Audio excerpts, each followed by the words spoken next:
বলিউডের শাহেনশাহ তিনি, তার অনুরাগীর সংখ্যা গুণে শেষ করা যাবে না। কিন্তু তিনি কি কখনো স্ত্রীকে নিয়ে নিরাপত্তাহীনতায় ভুগেছেন? কৌন বনেগা করোড়পতি অনুষ্ঠানে অমিতাভ বচ্চনের উদ্দেশ্যে এমনই এক প্রশ্ন ছুড়ে দিলেন আমির খান।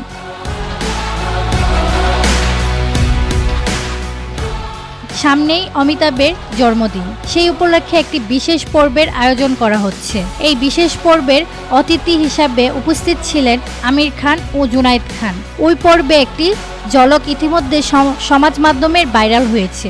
সেখানেই জয়া বচ্চনকে নিয়ে আমির খান এক বিস্ফোরণ প্রশ্ন করে বসেন। প্রশ্ন শুনে শাহেনশাহর প্রতিক্রিয়া নিয়েও আলোচনা হচ্ছে।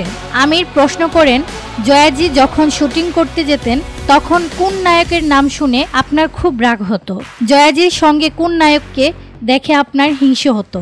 এই প্রশ্ন শুনেই অমিতাভ বচ্চন হেসে লুটিয়ে পড়েন। তবে এর কোনো সদুত্তর তিনি দিয়েছেন কিনা তা গোটা পর্বটি প্রকাশে এলেই বোঝা যাবে।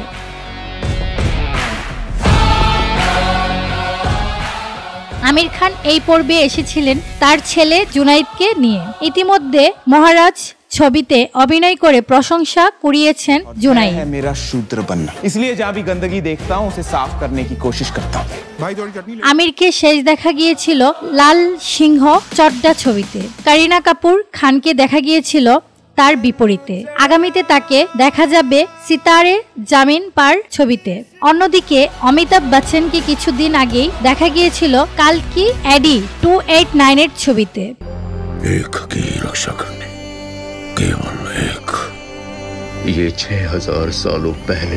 সেখানে তিনি অশ্বত্থামার চরিত্রে অভিনয় করে প্রশংসা পেয়েছেন। বর্তমানে তিনি কৌন বনেগা করোড়পতি নিয়ে ব্যস্ত।